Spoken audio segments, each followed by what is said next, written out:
Senang bertemu lagi dengan bapak-bapak dan ibu-ibu sekalian. Pada video kali ini, saya akan menjelaskan tentang pelaksanaan pemanenan dan pengangkutan tandan buah segar. Kegiatan pelaksanaan pemanenan. Ada 3 kegiatan penting dalam pelaksanaan pemanenan, yaitu A. Cara panen sawit. B. Pemeriksaan hasil panen sawit. C. Sistem pengawasan internal panen. Baiklah, selanjutnya saya akan menyampaikan mengenai cara panen yang baik, yaitu 1. Pelepah yang menyangga buah matang atau songgo dipotong mepet batang menggunakan dodos. 2. Pastikan buah mentah di atasnya disangga 2 pelepah atau songgo 2. 3. Tandan buah matang dipotong tangkainya mepet ke batang. 4. Brondolan di ketiak pelepah diambil atau dikorek. 5. Tandan dibawa ke jalan pikul. Tangkai panjang dipotong mepet tandan. Panjangnya 2 cm dari pangkal buah. 6. Brondolan di sekitar pokok dikumpulkan semua. 7. Pelepah dipotong menjadi 2 sampai 3 bagian dan disusun di gawangan mati di antara 2 barisan atau gawangan mati yang sejajar jalan pikul. Pada perkembangannya, pelepah tunasan dipotong dan kemudian diletakkan di gawangan mati dan atau di antara 2 pohon dalam baris yang sama untuk melindungi permukaan tanah dari erosi yang berlebihan.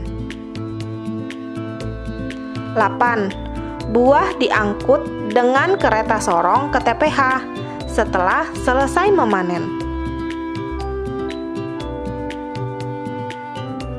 Dalam prosesnya, panen itu harus tuntas. Artinya, 1. Tuntas memanen TBS yang sudah matang. 2. Tuntas memungut brondolan dan TBS di piringan dan mengangkutnya ke TPH. 3. Tuntas memotong dan menyusun pelepah. Selanjutnya, kita akan mendalami pemeriksaan hasil panen sawit.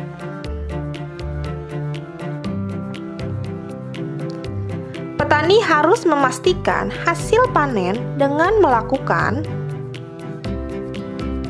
pemeriksaan tandan matang yang tidak dipanen, tandan panen yang tidak dikumpul, buah yang tertinggal di pelepah atau kurang tandas.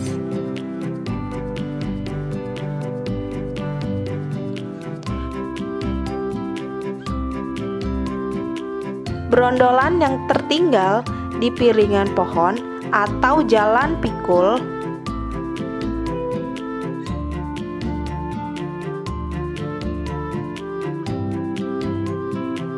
Dan pemotongan serta tumpukan pelepah pada tempat yang benar.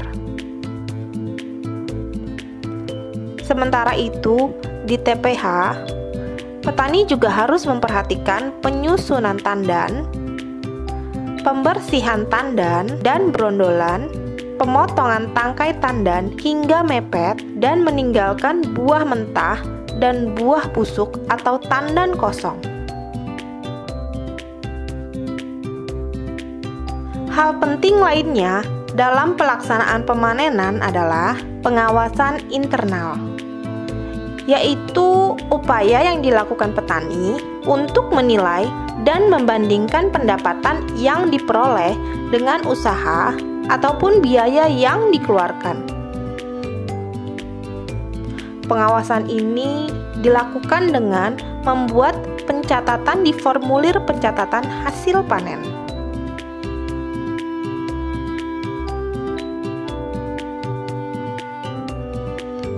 Nah, Bapak dan Ibu sekalian, apa yang sudah kita pelajari mengenai proses pelaksanaan panen? 1.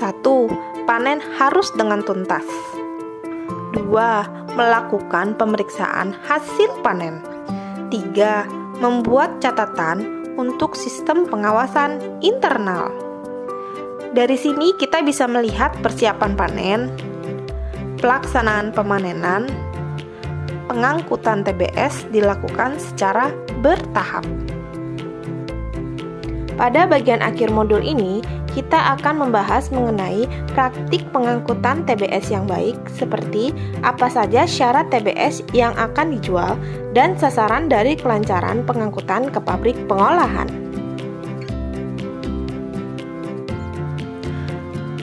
Apa saja syarat TBS yang akan dijual? Dipanen pada rotasi yang tepat. Dilakukan pemeriksaan di TPH. Dipastikan TBS memiliki berat minimal 3 kg per tandan. Kondisi TBS baik, utuh, tidak rusak atau busuk, dan berwarna merah keorenan. Brondolan dibersihkan, tidak bercampur tanah, pasir, dan sampah lainnya, dan dikumpulkan ke dalam karung dan dikirim ke pabrik bersama-sama dengan tandan. Apa saja sasaran dari kelancaran pengangkutan? 1. Menjaga agar asam lemak bebas produksi harian pada tingkat 2-3% dengan memanen pada fraksi yang benar, yaitu fraksi 2 dan 3, seperti pada video sebelumnya.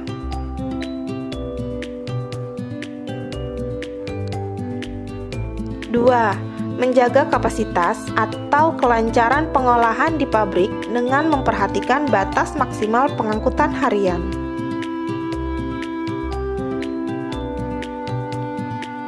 3. Menjaga keamanan TBS di perjalanan, di antaranya dengan menggunakan jaring dan mempertimbangkan kondisi jalan yang dilewati. 4. Mempertimbangkan efisiensi biaya rupiah per kilogram TBS pengangkutan.